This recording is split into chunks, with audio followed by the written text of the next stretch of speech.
Darius Whitfield was 44 years old, and for 12 years he poured every dollar, every hour, and every sleepless night into a company his wife called Your Little Hobby. While he made cold calls at 11 p.m. from a spare bedroom, Portia managed their household finances and quietly decided he wasn't worth the bet. She had the divorce papers drawn up before she ever told him she was leaving. She took the house, the savings, and 2 years of support. She left him the company, in writing, on record, calling it a liability she wanted nothing to do with. That was 3 years ago. Then Darius closed a $300 million federal contract, and within weeks his ex-wife walked into his lobby with a lawyer at her side and a legal motion in hand, looked him in the eye, and told him she was entitled to her share of everything they built together. She said it like it was reasonable, like she hadn't signed a document with her own hand walking away from all of it. She looked at him like he was still the man she'd walked away from. She had no idea who was standing in front of her now. Before we jump into the story, comment where in the world you are watching from and subscribe, because tomorrow's story is one you need to hear. The name on the building was his. 14 floors of glass and steel rising above Peachtree Street. And right there near the top, in letters 2 feet tall, Whitfield Supply Group. Darius noticed it every single morning when he pulled into the parking deck. Not with pride, exactly. More like quiet confirmation, like checking a fact he still needed to verify. Inside his corner office, the Atlanta skyline stretched wide behind him through floor-to-ceiling windows. The morning sun cut clean across his desk, lighting up the stack of documents that Kezia had placed in front of him at exactly 8 o'clock. The same time she always arrived. The same way she always worked. Quietly. Precisely. Without needing to be asked twice about anything. "Last quarter's numbers first," Kezia said, settling into the chair across from him. She was 38, sharp-eyed, and had the rare gift of saying exactly as much as needed, and nothing more. She flipped open her binder. Revenue is up 19% from the same quarter last year. Charlotte office posted its best month since we opened it.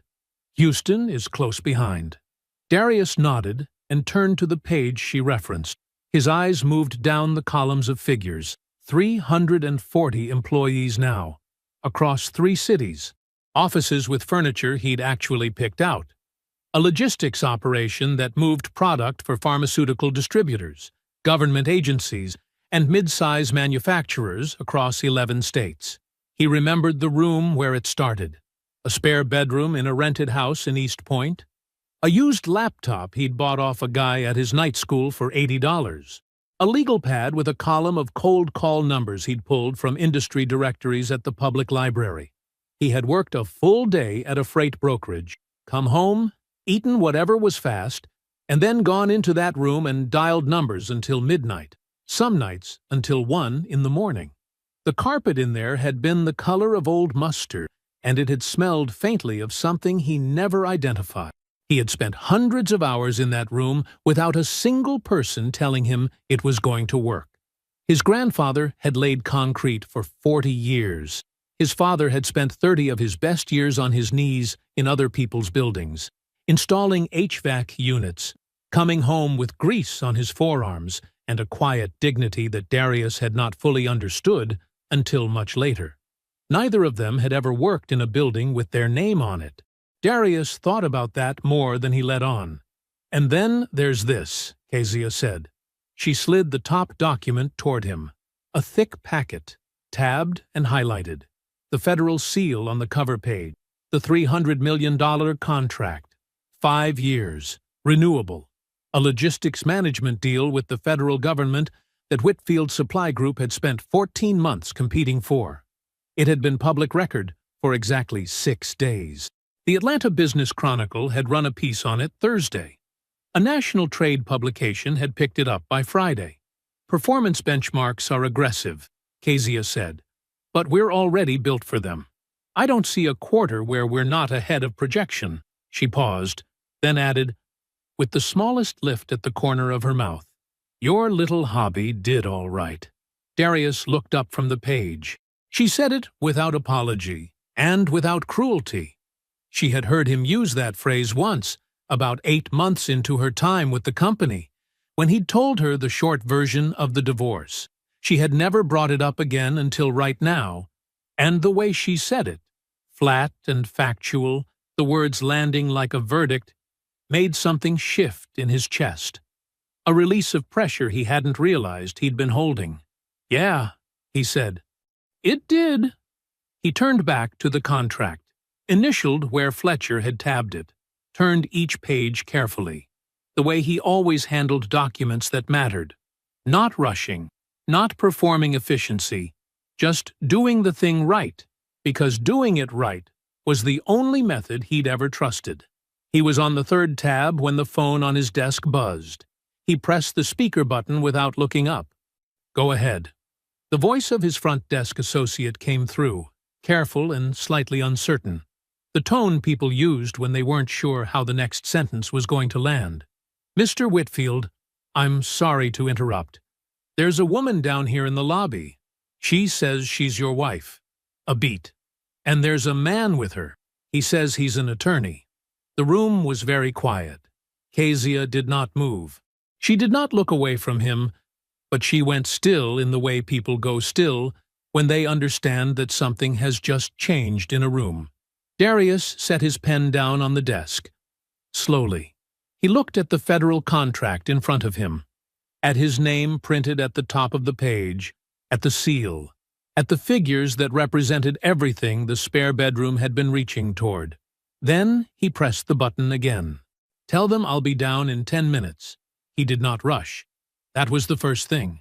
He went to his private bathroom, ran the cold tap, and pressed both hands flat against the edge of the sink. The marble was cool beneath his palms. He looked at his reflection in the mirror above it, the gray threading through his close-cut hair, the lines at the corners of his eyes that hadn't been there 5 years ago, the face of a man who had earned every single thing waiting for him upstairs on that desk. He straightened his tie, a deep navy, no pattern. He smoothed the front of his jacket. He looked at himself for a long moment. Then he turned off the tap and walked out. The elevator opened on the lobby, and Darius stepped out into the cool, marble-floored entrance of his building. The space was clean and deliberately understated. Dark stone floors, a reception desk of pale wood, the company name etched into the wall behind it in brushed steel. He had approved every detail of this lobby himself. He had stood in this exact spot and imagined it before it existed. He saw her immediately. Portia stood near the security desk, and she looked exactly the way she always looked, composed, polished, dressed in a charcoal-wrapped dress that said, "I belong in rooms like this." Her hair was pulled back. Her posture was perfect. She had the practiced ease of a woman who had never once walked into a room without first deciding how she wanted to be perceived in it. Beside her stood a man Darius didn't recognize. He was maybe 50, wearing a gray suit that fit well and carrying a dark leather portfolio under one arm. He had the smooth, unhurried expression of a man who made his living saying difficult things in pleasant voices. Portia saw Darius cross the lobby. Her face arranged itself into something warm and civil. Not a real smile. Something engineered to look like one. "Darius!" She said his name the way you say the name of someone you have already decided how to handle. The man in the gray suit extended his hand. "Harlan Greer. I represent Ms. Hargrove." Darius shook it once, said nothing. Portia didn't wait for the pleasantries to finish. She never had been good at patience when she wanted something. "I've been reading about the federal contract," she said. Her voice was smooth, reasonable, the same voice she used in every hard conversation, the one designed to make the other person feel like disagreeing would be unreasonable. $300 million, Darius. She tilted her head slightly. "That's a remarkable thing." He looked at her. He did not respond. "I think we both know," she continued, "that I'm entitled to my share of what we built together. I held this household up for 12 years. My salary paid our bills while you were getting that company off the ground. My benefits covered us both. I made it possible for you to take those risks." She paused, letting it settle. "That entitles me to something. My attorney agrees." Greer nodded on cue, smooth and practiced, already reaching into the leather portfolio. "We believe the original settlement did not fully account for Ms. Hargrove's contribution to the marital estate," he said, "and we're prepared to demonstrate a basis for—" He placed a document on the security desk and slid it toward Darius. Darius picked it up. He read the first page without expression. His eyes moved down the lines of legal text. Motion to reopen, marital asset distribution, unjust enrichment. The words clean and formal, the kind of language that turned a person's life into a procedural dispute. He took in the page the way he took in every document, completely, without reaction. He set it back down on the security desk. Then he looked at Portia, just for a moment, long enough to see the certainty sitting behind her eyes, the quiet confidence of a person who believed she had already won the opening move. "Have your office contact Fletcher Odom," Darius said. "You have his number." He turned and walked back to the elevator. He did not look back. He pressed the button, stepped inside, and faced forward as the doors slid closed. But in the last half-second before the polished steel panels met, he caught the lobby in the reflection of the doors, a compressed, distorted image, like looking through still water. Portia stood exactly where he'd left her, and the composed, engineered smile she had arrived with was gone. In its place was something smaller and less certain, a recalculation happening behind her eyes. She had expected something, pushback or pain or anger she could use, and he had given her nothing to work with, and she didn't quite know what to do with that yet. The doors closed. He rode 14 floors in silence. When he stepped back into his office, Kezia was still seated where he'd left her. She looked at him once, that careful reading look she had, and said nothing. Darius sat down. He pulled the federal contract back in front of him and straightened the pages until the edges were perfectly aligned. "Get Fletcher on the phone," he said. Kezia reached for the handset without asking a single question. The drive to Decatur took 22 minutes. Darius made it in silence. No music, just the hum of the engine and the Atlanta evening pressing in from all sides, the last orange light draining out of the sky, the highway signs catching it and throwing it back. He knew this drive by feel. He had made it hundreds of times. In the worst months after the divorce, he had made it almost every week, showing up at Dana's door with nothing but an overnight bag, and the particular exhaustion of a man who had been grinding so long he'd forgotten what it felt like to stop. She had never once made him feel like a burden. He parked in her driveway behind her silver SUV and sat for a moment with his hands in his lap. Through the front window he could see the warm yellow light of her kitchen. A shadow moved across it.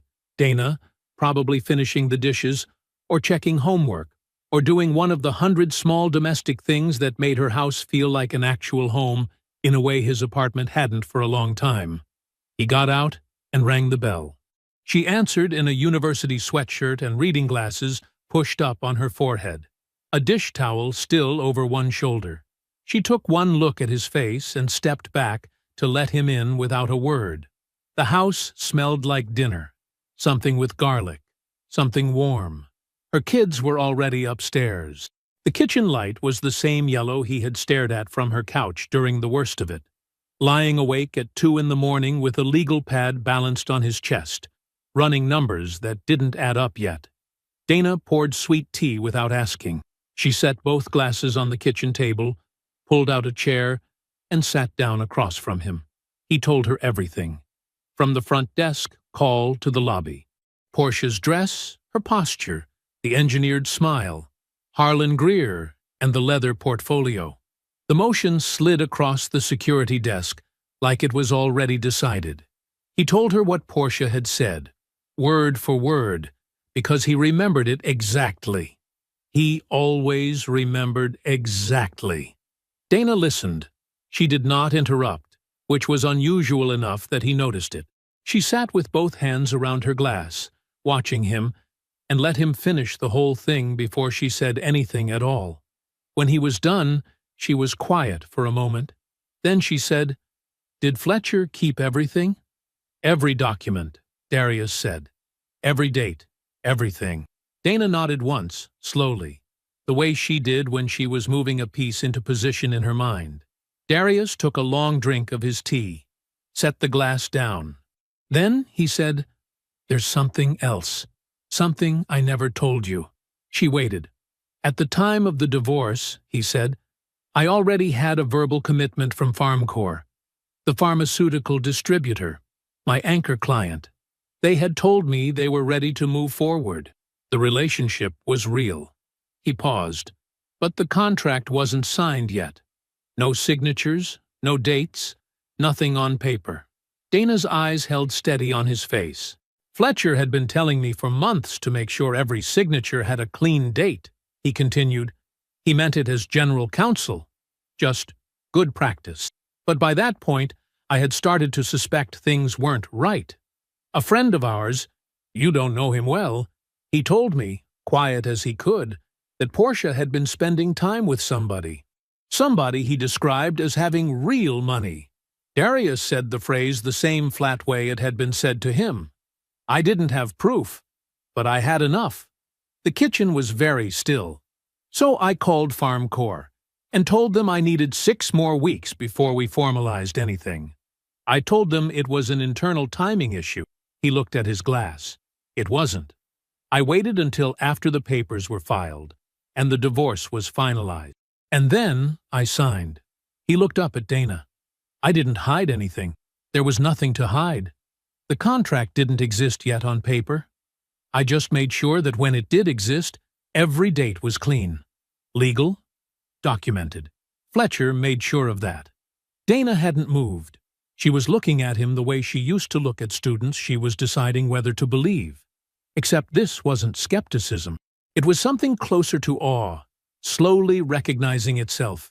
"You already knew she was leaving," she said. "I suspected," Darius said. "So I got ready." The refrigerator hummed in the corner.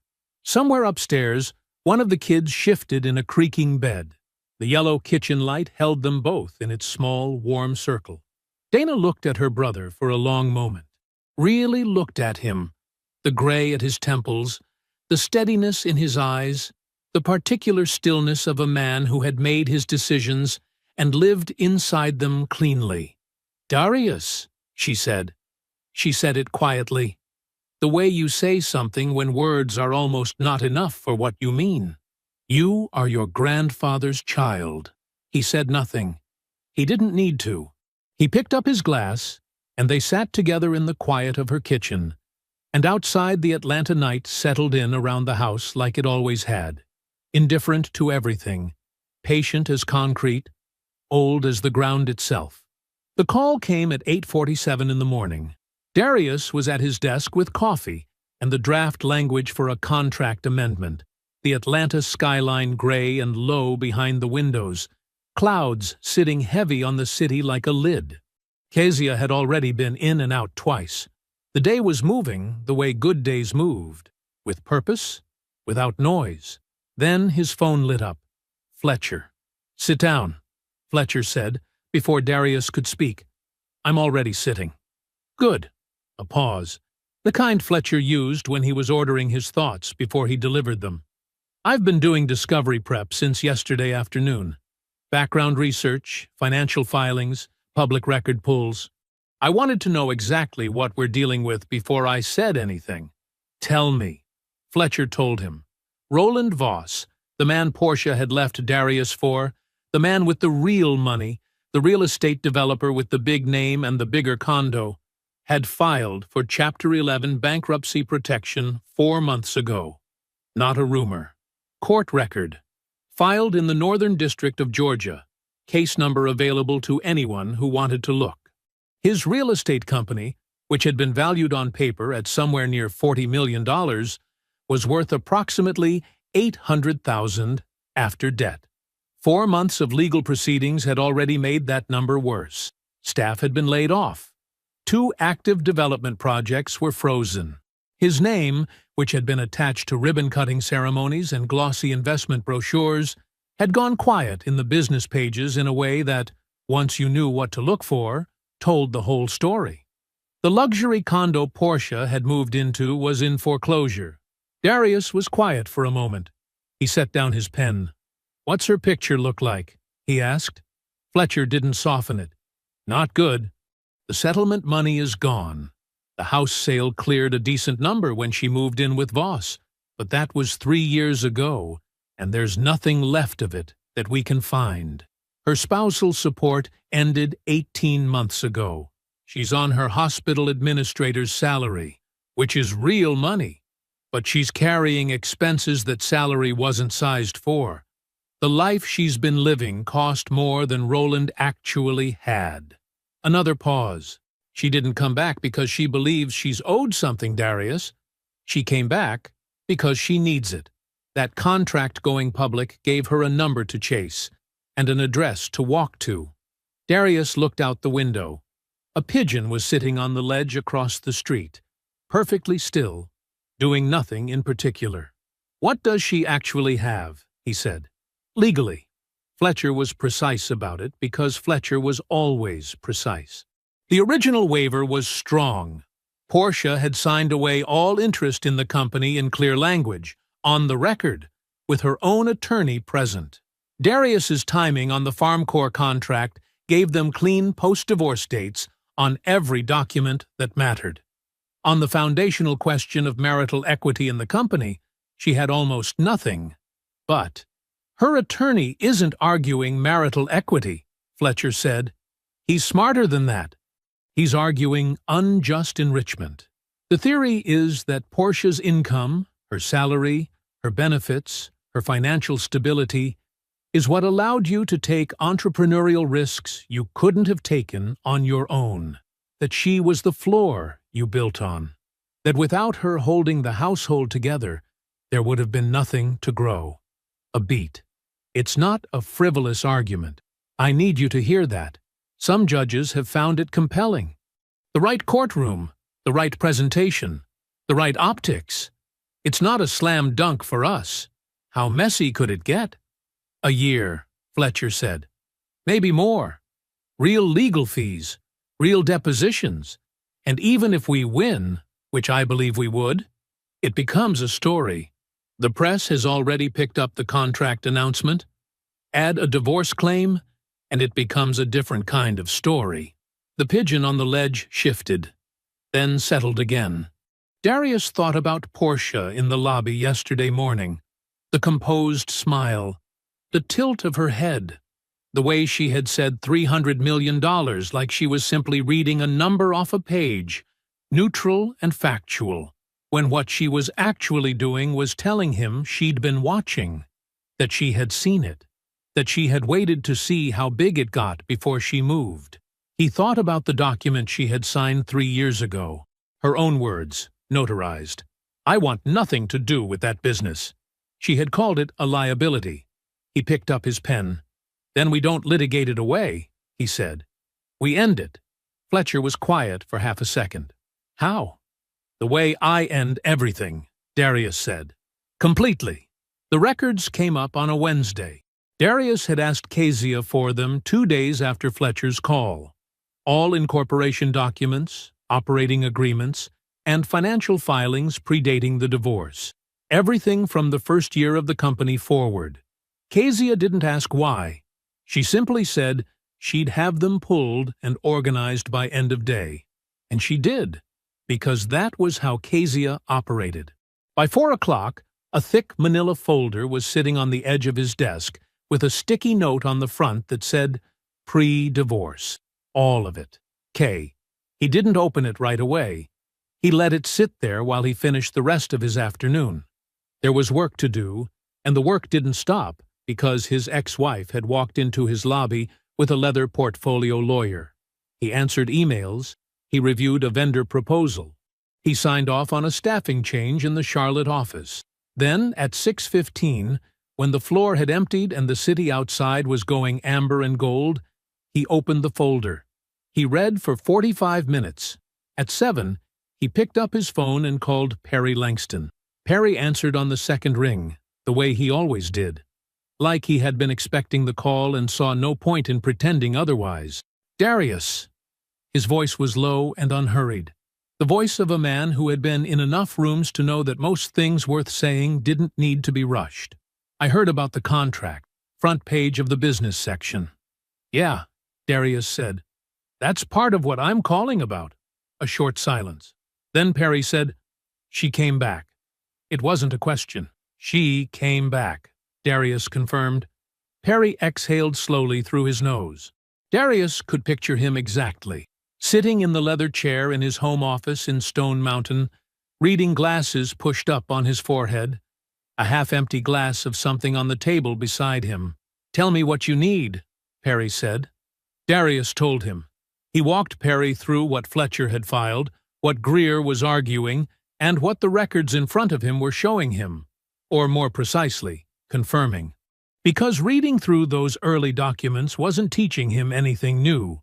It was just putting numbers and dates on things he had already lived, things he had never forgotten, even when he'd tried to set them down. Perry filled in the parts that the paper couldn't capture. The first near-death had come in year 2. Darius had landed a mid-sized pharmaceutical distributor as a client. Real money, real potential, but the payment cycles were long and the gap between what he was owed and what he had to spend nearly swallowed the company whole. He needed $40,000 to cover the cash flow difference. Just a bridge, a line of credit, nothing exotic. The bank would do it with a co-signer. He had asked Portia. She had said no. Not quietly, not apologetically. On the record. She had spoken with the loan officer directly and stated, in language the bank documented in writing, that the business was not creditworthy and that she was unwilling to attach her name to it. The file in front of Darius had the bank's notation right there in plain type. He had borrowed the money from Dana and Perry instead. Dana had given him $22,000 from her savings, money she had documented as a personal loan with repayment terms, because Dana documented everything. Perry had covered the remaining 18. Darius had repaid both of them in full, with interest he insisted on, within 14 months. "I remember sitting across from you at that diner on Peachtree," Perry said. "You had the bank letter in your hand? I asked you what Portia said, and you just looked at me for a second and said she had concerns." He made a short sound that wasn't quite a laugh. I knew what that meant. Darius said nothing. "The second time was worse," Perry continued, "when the Kellner account blew up." Darius remembered it without needing Perry to remind him. A logistics error, the wrong routing on a temperature-sensitive shipment, had nearly cost him his largest client at the time. He had spent 3 straight weeks working around the clock to fix it. Phone calls at midnight, revised proposals, site visits.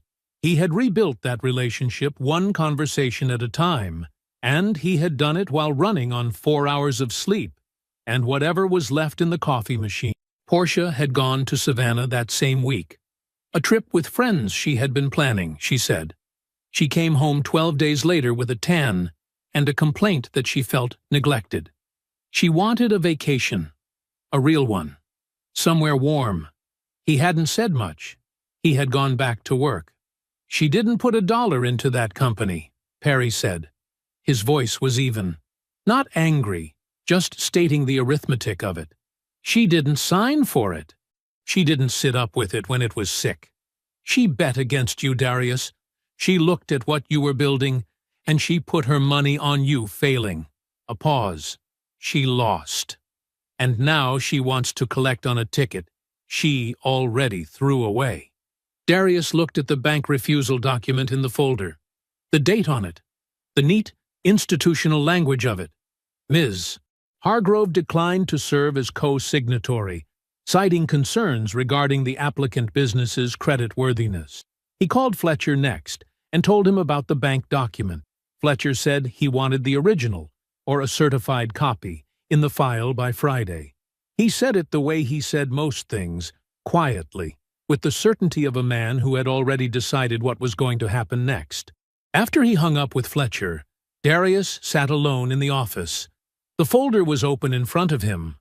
The refusal document, Dana's loan receipt, dated and signed, Perry's repayment record, the Farm Corps contract with its clean post-divorce date sitting right there at the top of the signature page. Portia's own statement from the original divorce deposition, in which she had described the company as financially distressed and not an asset I want to be associated with. He read through all of it slowly, the way he read everything that mattered. Each page was one more wall in something that was becoming very solid. The petition arrived on a Thursday morning. Fletcher called Darius at 8:15 to walk him through it before the day got away from them. He spoke in his usual manner, measured, precise, no wasted words, but Darius could hear something underneath the economy of it, a careful quality. The voice Fletcher used when he wanted to make sure his client understood something fully before reacting to it. "Greer's smarter than I initially gave him credit for," Fletcher said. "He's not going after marital equity in the company. He abandoned that angle, probably knew the waiver would kill it in the first 5 minutes. So he went sideways. Unjust enrichment," Darius said. "Unjust enrichment," Fletcher confirmed. "The argument is this. Portia's salary covered your household operating costs for the duration of the marriage.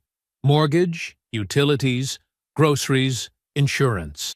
Her medical benefits covered you both, including during the years you had no coverage of your own. By keeping the household financially stable, she freed you up to take entrepreneurial risks you couldn't have taken otherwise. She didn't invest in the company directly, the argument goes. She invested in the conditions that made the company possible." Darius was quiet. "It's a framing argument," Fletcher continued. "Technically accurate in the narrowest sense. She did earn income.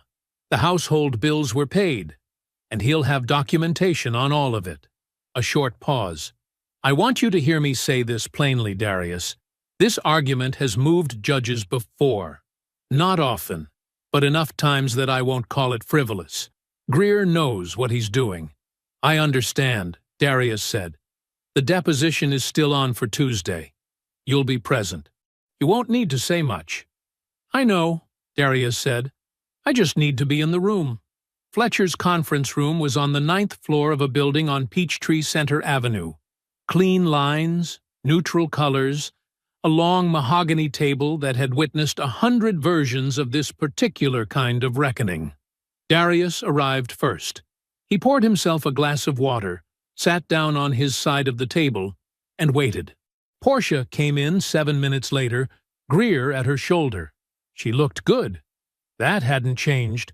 She was wearing a charcoal blazer over a cream blouse, her hair pulled back in a way that was professional without being severe. She carried herself the way she always had, with a composed, unhurried ease, like a woman who had decided in advance how the room was going to feel about her and saw no reason to doubt her own judgment. Her eyes found Darius immediately when she entered. He met them without expression.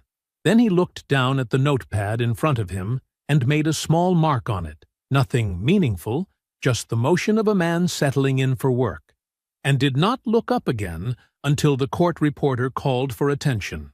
The deposition began. Portia was polished. She had been coached well, and she wore the coaching naturally, which made it more effective. She spoke about the early years of the marriage with a quiet steadiness that was easy to find sympathetic. A woman who had worked hard, carried a household, supported a husband's ambitions without complaint, and asked for very little in return. "I was the financial anchor," she said at one point, her voice calm and factual. "Darius had the vision. I had the stable income. I made sure the lights stayed on and the mortgage was paid while he built what he was building. I didn't begrudge that. I believed in our life together. None of it was false. The lights had stayed on. The mortgage had been paid. She had worked, and her income had been real. But she was describing the walls of a room and calling it the architecture of the house. Darius sat across the table and said almost nothing. He answered the procedural questions when they were directed at him. He did not interrupt. He did not shift in his chair. He simply listened to her, the way you listen to something you have already fully understood, and watched. For most of the deposition, Portia did not look directly at him. She kept her attention on Greer, on Fletcher, on the court reporter's moving fingers. Her performance was smooth and consistent. Then, about 40 minutes in, she said something about the household insurance and glanced across the table to gauge the room, and found Darius looking at her. Not with anger, not with contempt, with nothing at all. Just watching, completely still, like a man sitting in a room where he already knew every word that was going to be said before anyone said it. Her next sentence came out fractionally slower than the one before it. A beat, barely noticeable. Her gaze moved away from his and back to Fletcher, and she recovered smoothly, but the recovery itself was the tell. She had expected something from him, some visible reaction, some sign that she was landing. There was nothing to find. The deposition concluded 90 minutes after it began. Portia and Greer gathered their materials and left the conference room with the measured courtesy of people who believed they had performed well. The door closed. Fletcher stacked his notes and looked across the table at Darius. "You ready to show them what we have?" Darius capped his pen. "Not yet," he said. "Let her feel safe a little longer." Fletcher nodded once, slow, deliberate. The nod of a man who recognized the difference between a client who was reacting and a client who was positioning. He picked up his notes and said nothing further. Fletcher called Dana at 6:15 that evening. Darius had asked him to make the call personally, not because Dana needed the formality, but because Fletcher's voice carried a specific gravity that made people understand something mattered without him having to say so twice. Dana picked up on the second ring. "Ms. Whitfield Cross," Fletcher said, "I'm calling at your brother's request. I want to ask you something directly, and I want you to take your time before you answer." "Go ahead," Dana said. "In the period before the divorce, the 12 to 18 months leading up to the filing, did you retain any documentation of conversations you had with Portia Whitfield? Written, electronic, or recorded?" A short silence. "What kind of documentation?" Dana asked. "Any kind," Fletcher said. "Texts, emails, voice recordings, anything that captured her words directly." Another silence, longer this time. "Let me check something," Dana said. "I'll call you back." She went to her phone's voice memo folder the way she went to everything, efficiently, without drama. The folder was long. Years of entries, most of them labeled with dates and short descriptions in her own shorthand. Parent conf, Johnson family, discipline hearing, noun oct. Dozens of them. It was a habit she had built slowly over her years as a vice principal, born out of one bad afternoon when a parent had disputed something she said in a meeting, and she had no record to stand on. After that, she recorded. Not every conversation, but the ones that turned adversarial, the ones where she felt the ground shift under her and knew from experience that the shift mattered. She scrolled back, further, past the entries from last year, the year before, into the older files, the ones with timestamps from before Darius's divorce. She almost missed it. The label just said, PH call, PH, Portia Hargrove. Before she stopped using her maiden name, Dana pressed play and held the phone to her ear. Her own voice first, cautious and measured, the way it got when she was already recording. "I think that man is going to be extraordinary." Then Portia's voice, smooth, unhurried, carrying the particular tone of someone who had already made up their mind and was being patient about it. "I hope you're right, Dana. I really do. But I can't afford to bet my life on a hope." Dana stood in her kitchen for a moment without moving. Then she called Fletcher back. She brought the phone to his office the next morning before work. Fletcher had a technician copy the file, verify the metadata, and produce a written transcript by noon. The authentication took the rest of the afternoon. By 4 o'clock, Fletcher had a certified copy of the transcript in a manila folder on his desk. He called Darius. Darius came in at 5. He sat across from Fletcher and read the transcript once. The whole thing was less than half a page. He read it slowly, the way he read contracts, taking in each line completely before moving to the next. When he finished, he set it down on Fletcher's desk. He was quiet for a long moment. His hands were flat on the table. He was not clenching them. Fletcher did not fill the silence. Outside the window, Atlanta was moving through its early evening. Headlights, the low hum of traffic on Peachtree, the slow dimming of the sky over the buildings. Darius looked at the transcript once more without picking it up. Then he said, "Add it to the file." Fletcher nodded and did exactly that. The following morning, Darius was at his desk, reviewing logistics projections with Kezia when his front desk called up. "Mr. Whitfield, there's a man in the lobby asking to see you. He doesn't have an appointment. He says his name is Roland Voss." Kezia looked up from her laptop. She kept her expression neutral, but her eyes asked the question. Darius thought for exactly 2 seconds. "Tell him I'll be down." Roland was standing near the building's front windows when Darius stepped out of the elevator. He was wearing a dark suit that had been expensive once. You could still see it in the cut, the fabric, but it hung on him slightly differently now, like a man who had lost weight he hadn't meant to lose. His posture was upright, but effortful, the way people stand when they're working at it. He extended his hand when Darius approached. Darius shook it. "Appreciate you coming down," Roland said. "Follow me," Darius said. He took Roland to the small conference room off the main hallway. Not his office. The small one. 4 chairs, a narrow table. No view. He closed the door and sat down across from him. Roland opened with the pitch smoothly enough, all things considered. There was a development project in need of logistics support. Regional supply chain work. He'd been following Whitfield Supply Group's trajectory and felt there could be a natural alignment. Maybe this whole legal situation could be resolved more amicably if both parties could find a way to— "Roland." Darius's voice was quiet, level. "Why are you here? Not what you're saying. Why are you actually here?" Roland stopped. The room went still. He looked down at the table for a moment, then back up. The pitch was gone from his face. What was underneath it was smaller and more honest. "She's going to lose, isn't she?" he said. Not a question. "Yes," Darius said. Roland nodded slowly. "And then she'll know she spent everything." He said it like a man reciting a sentence he'd already tried and failed to rewrite. "And she'll look at me and—" "That's between you and her," Darius said. He stood, buttoned his jacket, and opened the conference room door. Roland didn't move for a moment. Then he got up, picked up his portfolio, and walked toward the lobby without another word.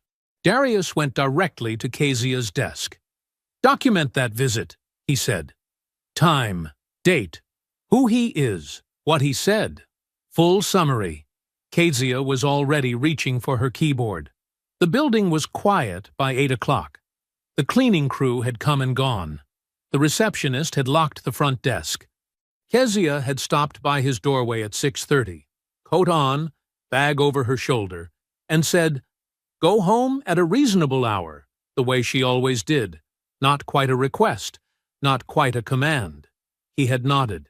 She had not believed him. She was right not to. Darius was still at his desk at 8:45. The city laid out behind him through the floor-to-ceiling windows, like something from a picture he would not have let himself imagine, back when pictures like this felt like someone else's life. Fletcher's binder was open in front of him. It was thorough. It was the kind of document that made arguments feel unnecessary, the kind that simply presented the truth in sequence and let the sequence do the work. Tab by tab. The bank refusal, Dana's loan receipts, Perry's affidavit, 3 pages, signed and notarized. The anchor contract with its clean post-divorce date. Portia's own words from the original divorce deposition, printed in plain black type on white paper. And at the back, in a clear plastic sleeve, the certified transcript of a phone call Portia had made 3 years ago to a woman she believed would stay quiet. He read through it slowly. Not because he needed to. He had read it before. He knew every page. He read it the way you revisit something to make sure it's still real. He thought about the spare bedroom.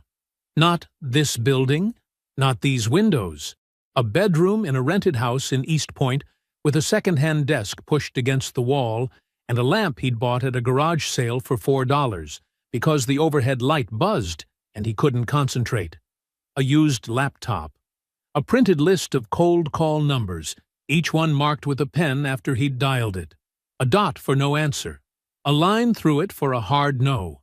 A small star for callback. He had made those calls at 11 at night because 11 at night was the only hour he had. Every other hour belonged to the day job, the commute, the bills, the careful management of a household that required 2 incomes to stay level. He had come home from work, eaten whatever was in the refrigerator, and sat down at that second-hand desk and dialed. Portia had been asleep down the hall on most of those nights. Or she'd been awake and had not come in to ask how it was going. He could not remember a single time she had come in to ask how it was going. He did not think about this with bitterness. It was just a fact, like the date on a document. It either was or it wasn't. He thought about the kitchen table. He had refinished it himself the second year of their marriage, stripped it down to bare wood, restained it a dark walnut, sealed it with 3 coats until it looked like something from a showroom. He had been proud of it in the uncomplicated way you are proud of something you made with your hands. Portia had approved of the result, which at the time had felt like enough. That was the table she slid the papers across. He remembered the morning clearly. The light coming through the kitchen window, the coffee he hadn't touched, the way she sat across from him, straight-backed, composed, unhurried. She did not look like someone in pain. She looked like someone who had completed a process. The papers were already drawn up. The attorney was already retained. There were no raised voices, because there was nothing left to argue about. She had already left. The conversation was administrative. She had not wanted anything to do with the company. She had said so. She had written it down and signed her name beneath it. He had let her go. He had gone back to the spare bedroom, not that bedroom, but the same impulse, the same desk, the same 11 o'clock discipline. And he had built. He did not feel rage sitting in his office with the binder open in front of him. Rage was too hot, too fast, too imprecise. Rage was for people who had been surprised. He had not been surprised. He had been prepared. There was a difference, and it was the difference that had mattered. What he felt was quieter than rage, and more complete.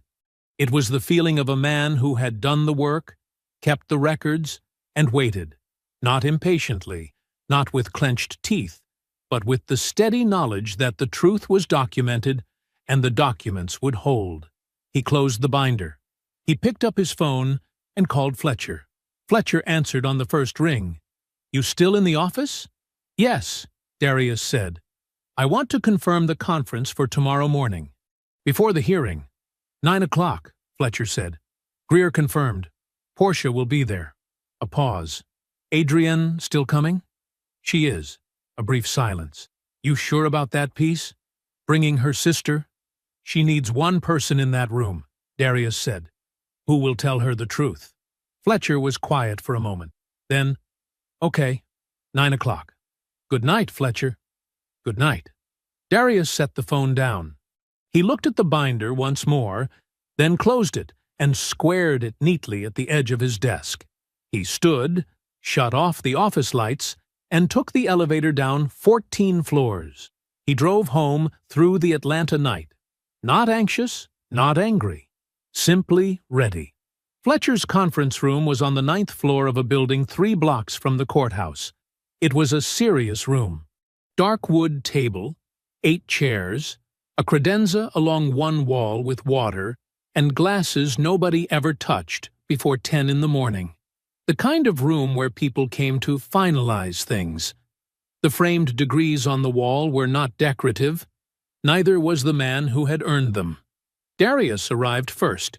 He set 2 identical binders on the table, one at Greer's expected seat, one at Portia's, and sat down across from both positions. Fletcher came in 2 minutes later with his briefcase and a paper cup of coffee, checked that the recorder was charged, and set it face down on the credenza without comment. Greer arrived at 8:53. He was polished and professional, leather portfolio under one arm, the practiced ease of a man who had done this many times. He took in the binders on the table and said nothing, but Darius saw his eyes move to them and stay there for just a half-second longer than was casual. Portia came in behind him. She was dressed well. Charcoal blazer, hair back, the same composed readiness she had worn in the lobby and in the deposition room. She was good at walking into rooms. She always had been. Then she saw Adrian seated quietly near the window, and the composure slipped. Just for a moment. Just long enough to be real. "Adrian." Her voice was careful. "What are you doing here?" Adrian met her sister's eyes. "Darius called me," she said simply. "I came." Portia looked at Darius. He was already seated, hands folded on the table in front of him, watching her with the same still expression he had worn across from her in the deposition room. He did not look like a man preparing to argue. He looked like a man who had already finished. "Sit down," he said. Not unkind, just certain. She sat. Darius opened without preamble. "I'm not here to negotiate," he said. "I'm here to show you what exists. After that, you're going to make a decision." He nodded once to Fletcher, who slid a copy of the binder to Greer. "Tab 1, Darius said. The bank refusal. 2 pages, official letterhead, dated. Portia's name printed clearly in the denial section. The reason given: co-signer declined to participate. Her own signature on the refusal form below it. Greer opened his copy. His face stayed professional, but his eyes moved carefully over the document. Tab 2. Dana's loan receipt. Personal funds. Documented as a private loan. Repayment records attached. The money that had kept the company alive when the bank said no. Money that came from his sister's savings account. Not from any joint marital account. Not from anything Portia had touched or offered. Tab 3. Perry Langston's affidavit. 3 pages. Plain language. Specific figures. Specific dates. Perry had been there. Perry had loaned money. Perry had watched the company nearly die, and watched Darius keep it breathing by himself. The affidavit did not editorialize. It simply said what happened, and what happened was enough. Greer turned to tab 3 and read slowly. The practiced ease in his posture had begun to settle into something quieter. Tab 4. The anchor contract. The signed date at the bottom was 6 weeks after the divorce was finalized. Not during the marriage, not during any period Portia had contributed to or participated in. After. Clean and documented and unambiguous. Portia had not opened her binder. She was watching Darius. Tab 5, he said. He watched her open it now. Watched her eyes find the document, her own words, from her own deposition in the original divorce proceedings, transcribed and printed. Financially distressed and not an asset I want to be associated with. Her signature at the bottom of the original deposition acknowledgement. She had said it under oath. She had meant it. She had been wrong about it, and the wrongness was now sitting on a conference table in front of her in a clear plastic sleeve. The room was very quiet. Fletcher stood, walked to the credenza, and picked up the recorder. He set it on the table in the middle of the room and pressed play without announcing what it was. The recording was clean. Dana's phone had captured it clearly, the way phones do when they are held still and the room is quiet. Portia's own voice came out of the small speaker. "I hope you're right, Dana." but I can't afford to bet my life on a hope." Fletcher stopped the recording. No one spoke. Greer looked at his client. The expression on his face was not the expression of a man reassessing his argument. It was the expression of a man who understood he did not have one. Portia was very still. Darius closed his binder. "I built this alone," he said. His voice was even.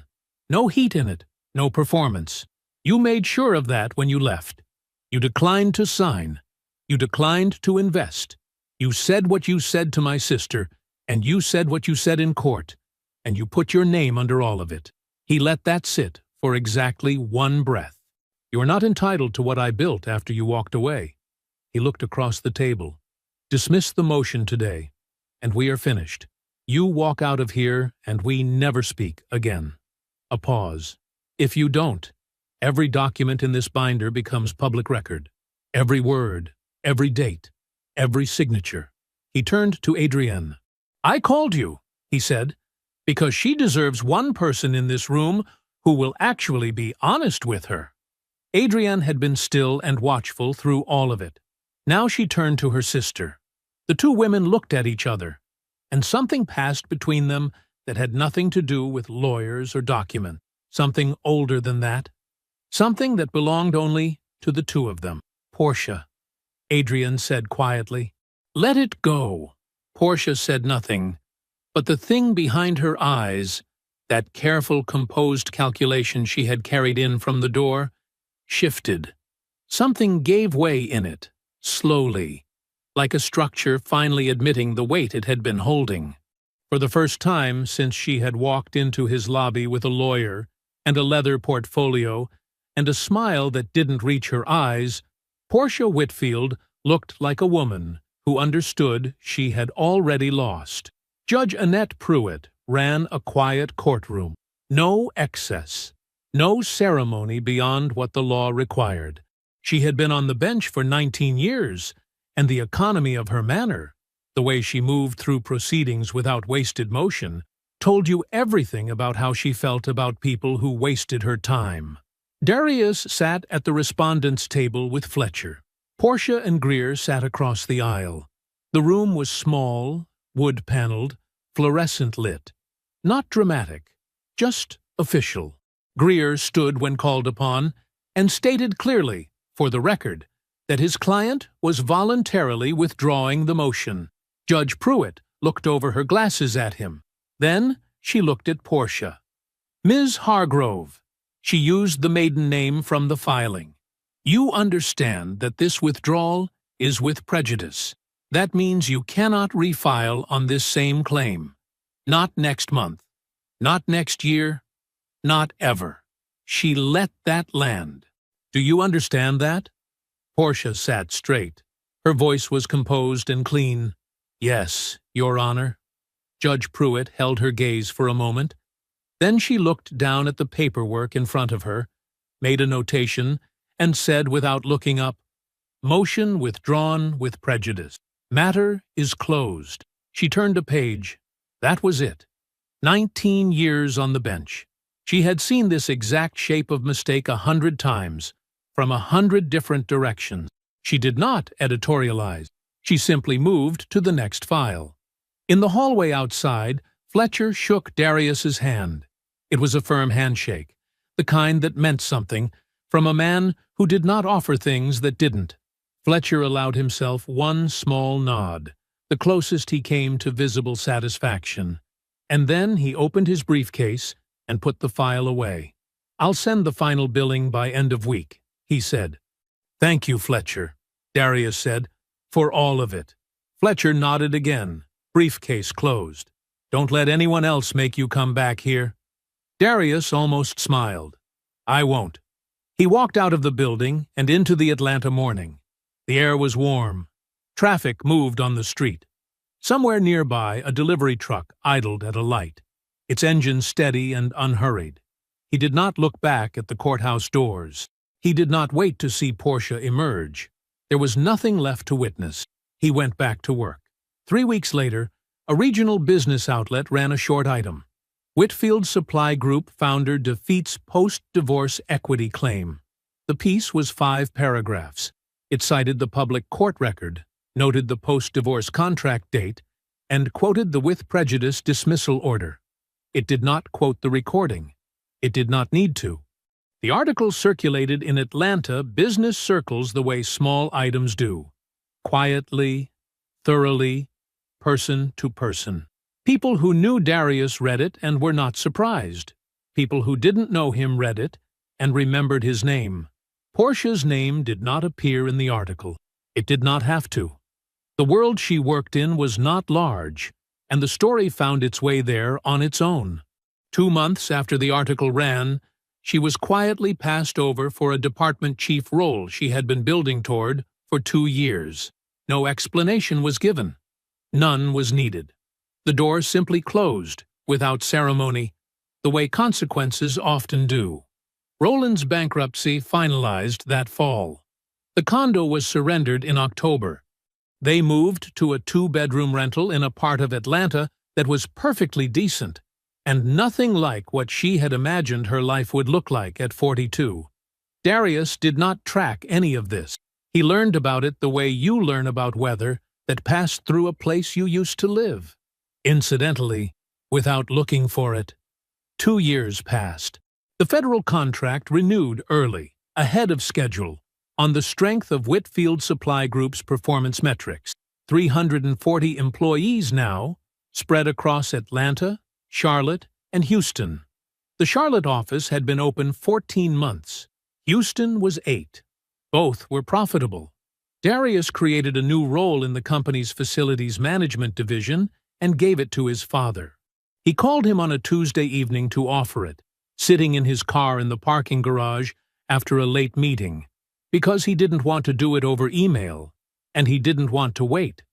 His father listened, and then he cried, quietly, in the specific way of men from his generation who cry, which is mostly just a long silence and a changed quality in the breathing. Darius looked at the concrete wall of the parking garage and waited, because there was nothing to say that would be better than the silence. Director of Facilities Legacy. He had written the title himself. He had thought about it for 3 weeks before he wrote it down. Dana found out about it 2 weeks later, the way Dana found out about everything, ahead of schedule, and without being told directly. She announced it at Sunday dinner to the whole family, before their father had gotten around to mentioning it himself. Their father pretended to be annoyed. Nobody believed him. Dana and Darius had standing lunch every other Thursday. He had tried to cancel twice. Both times she had called back within 4 minutes and said no. He stopped trying.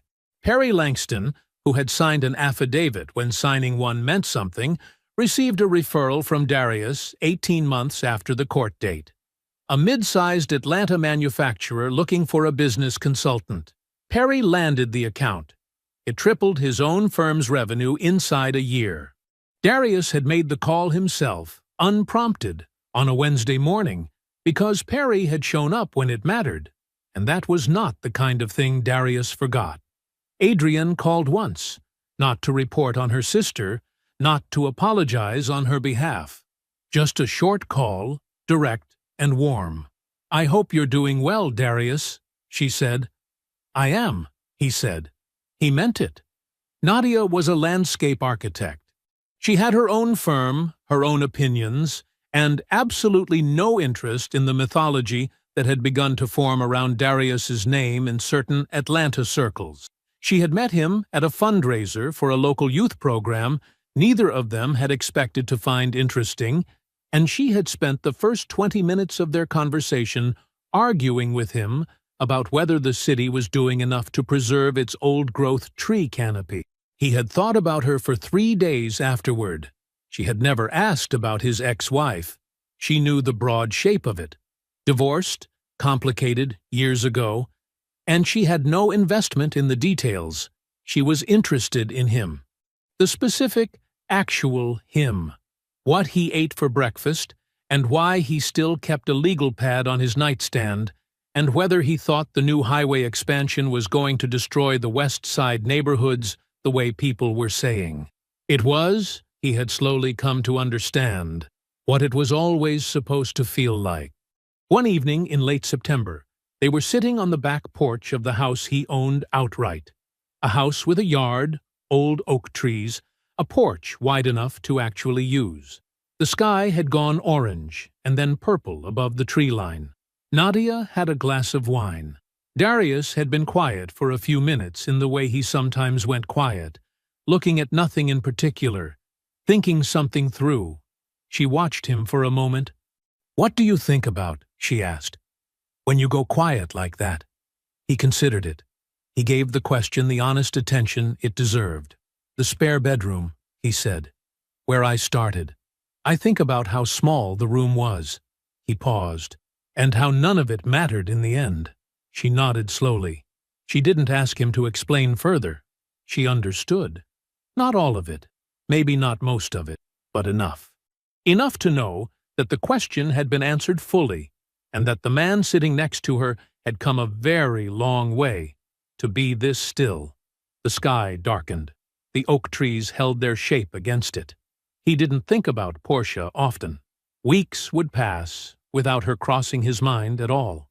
But occasionally, sitting in a first-class seat on a flight to Washington, or watching a pen move across the bottom of a contract with more zeros than he had once let himself believe was possible for a man with his last name and his starting point, he thought about one document, one she had signed with her own hand, in her own words, of her own free will.